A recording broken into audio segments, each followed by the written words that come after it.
Hello and welcome to this Warcraft replay. This is going to be the second game of this best of 5 series. This is going to be between Tho and Infi for the first and second place of the YY Star League. That was played in April, and yeah, let's just ignore the fact that it's October, nearly November, in fact. So yeah, let's just ignore that small detail and let's just, you know, rejoice that it's a Warcraft replay. So yeah, anyway, we did watch game 1, hopefully. Believe it or not, I actually took a couple days off and then went back to it. Main reason, I was actually preparing to go to Armageddon, which is the name of the expo that I guess takes place around my general area. So yep, I went there this morning and stayed there until very late afternoon, and yeah, I did enjoy myself. I do have photos.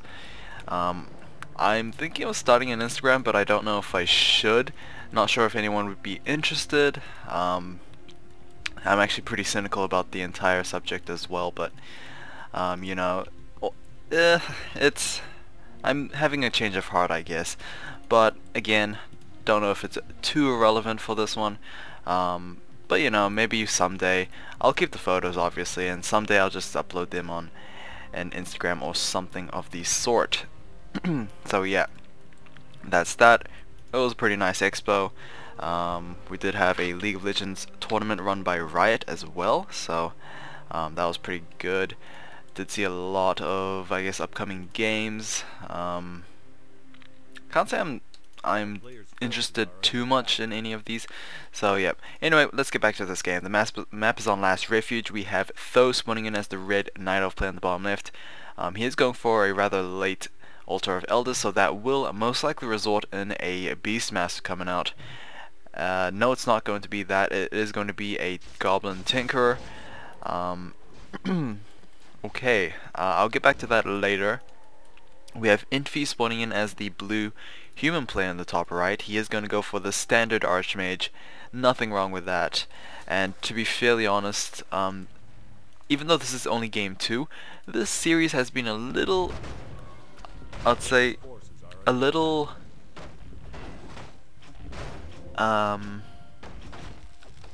it's a little telling as to though probably not in the best of shapes. Maybe he is nowadays, but like back during this tournament, he's not as dominant as he used to be, or at least as he would generally be, because he's lost a couple of series, and even though he looked pretty good in game 1, I did feel like that it wasn't Tho-esque. So yeah, I had a little bit of problems with Tho playing in game 1.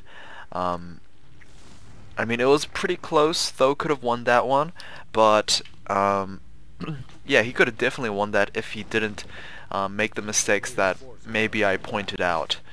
So yeah. So anyway, this game, Goblin Tinkerer first, really interesting. I guess interesting is pretty derogatory, actually. Pretty weird. Let me just say that straight out. It's weird. Like, I can't see the Tinkerer doing anything of the sort. Like, I think, to be fairly honest, people are really overvaluing Pocket Factory. Either that, or I'm just completely undervaluing it, because the Pocket Factory seems like such a minor thing compared to, I guess, Quill Beasts or Elementals or just Wardens, Demon Hunters, anything that's, you know, standard. Hell, even I hate to say this, but I mean, the Tinkerer might be even on just straight out terrible with the Dark Ranger. I mean, seriously, yeah, I know, right? Dark Ranger has an equal. Yeah, it's called the Goblin Tinker. This is such a questionable decision to go Tinker first. I believe, as I trying to recall, I did remember a couple of Goblin firsts, but I just can't. I still have yet to understand what this guy exactly brings to the table. I mean, if you can maybe kindly in the comments like explain the Tinkerer's purpose, maybe Pocket Factory, maybe just maybe harassment, but I really feel like the Tinkerer is such a make it or break it champ, not champ, too much league, hero. I think it's really high risk and a medium reward. It's not necessarily a high reward, because I mean I have yet to see the Goblin Tinkerer doing anything significant of the sort. Panda second will be coming out for Tho, so I mean maybe that's already a sign that Tho's a little worried, because I mean he had to get out a second hero very quickly, neglecting albeit the timing on the Hunter's Hall, as well as any sort of semblance of an army. We do have a couple of archers. I guess that's the semblance of an army, but we did see previous game how, I mean, absolutely devastating those footmen were. So yeah, definitely not the best units to go up against when you're facing footmen. A player's forces are under attack. Goblin Tinker once again, probably looking to go put down a factory. There we go. I believe that is level 2 factory, so I guess those goblins, clockwork goblins, are going to deal a little bit more damage, but there we go again. Factory down. It didn't really do much. I mean, like, I was going to get to this, but the only reason why I see Pocket Factory doing any bit of damage, it's because they kind of act like little goblin sappers, because as soon as they die they blow up. Obviously you can blow up at an earlier stage, but you know, rather get as much damage as possible. This is the only reason why I see goblins, clockwork goblins being used, because I mean kaboom, which is basically what the explosion name is called.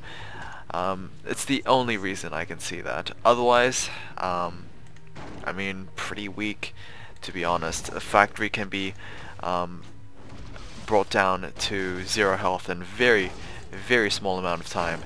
Panda is going to get surrounded. He is going to have that TB scroll available, so he will be able to at least save himself while the remainder of the Night Elf army retreats. We do have double ancient of lore completed now.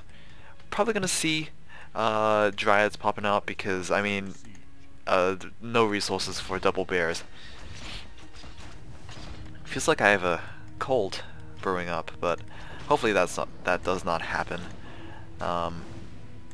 Triple elementals, this one is gonna wear out fairly shortly, so yeah, it's still 2 level 2 elementals. That's pretty strong against, I mean, like anything that Tho currently has.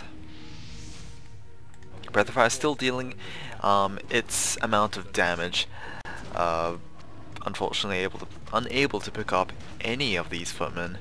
Infi is able to, I guess, micro them back as perfectly timed as possible. Again, clockwork goblins are trying to do their thing, but militia is going to just take those things down. We are going to have a couple of explosions happening, but that's pretty much it. I don't think I've seen a goblin pick up maybe more than 1 footman. Not footman, militia. So yeah, Goblin Tinker is now level 4. Again, I've yet to see additional abilities coming out from this hero. He has cluster rockets, which is, I guess, kinda good. Maybe mediocre. He has Pocket Factor, which we already know he has, and I can't remember what the other one is. I keep thinking that he is like the hero from LoL, where you can reuse other abilities cooldown, but I don't think that's it. If it is, then then that's probably it. But if it's not, then you could probably search it up in some other website.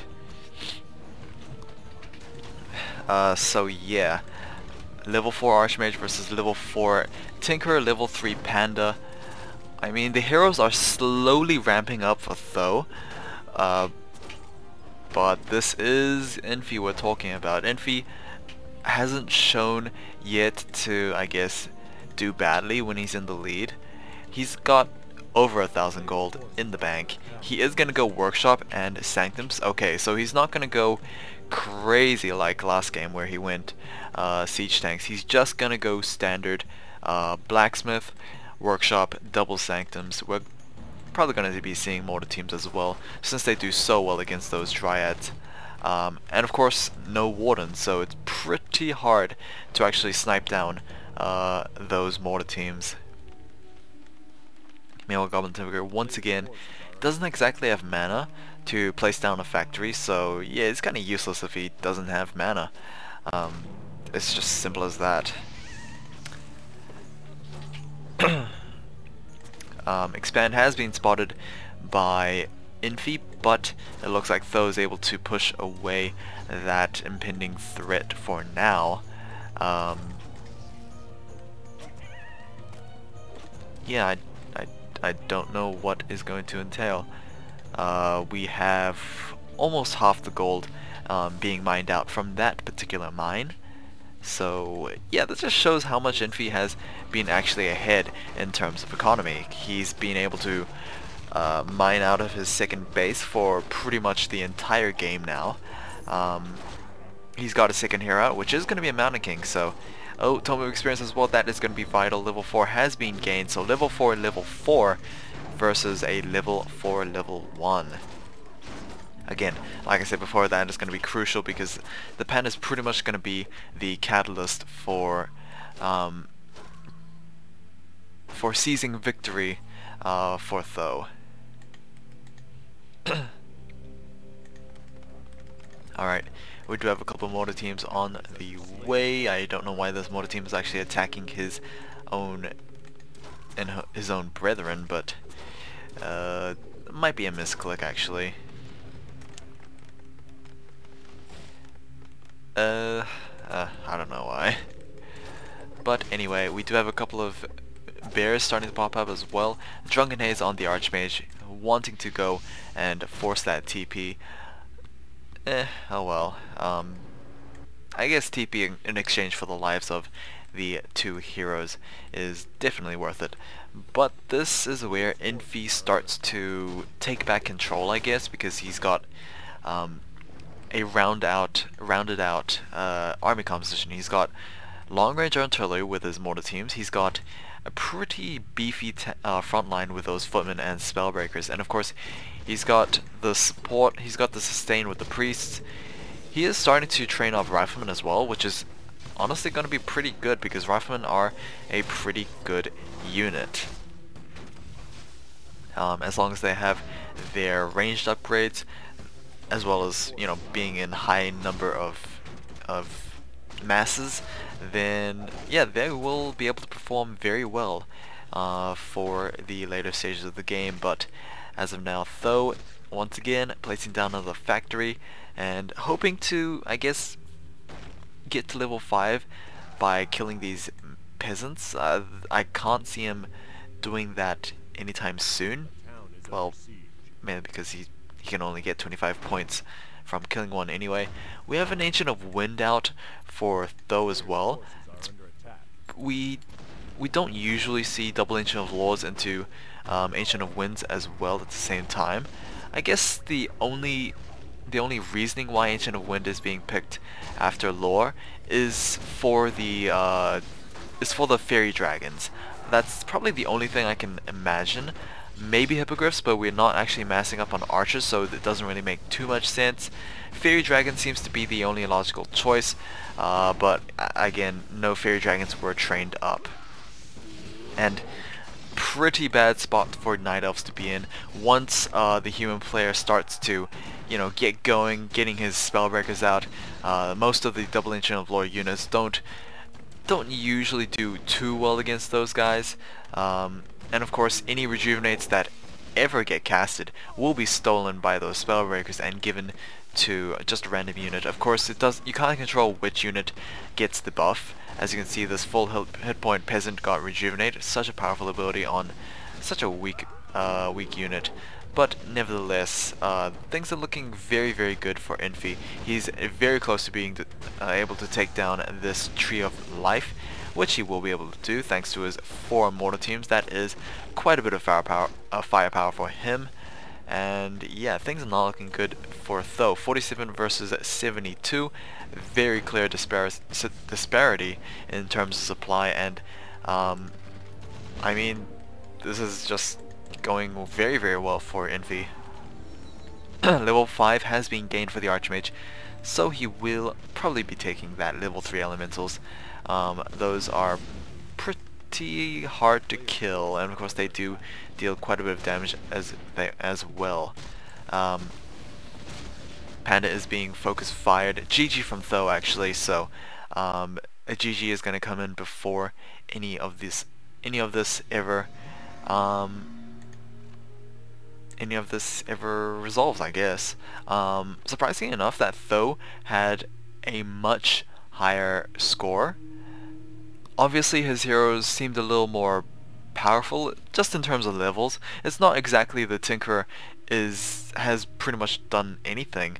Like, sure, level 5 Tinkerer, I'd rather take a level 3 Mountain King than a level 5 Tinkerer, to be fairly honest. But I think that's just my own personal opinion. So yeah, I do apologize for being a little biased this series. I'm honestly just not inspired by Tho's current play. So yeah, that's generally the reason why. So anyway, I'll see you guys again next time. This is going to be a best of 5, so there is at least one more game.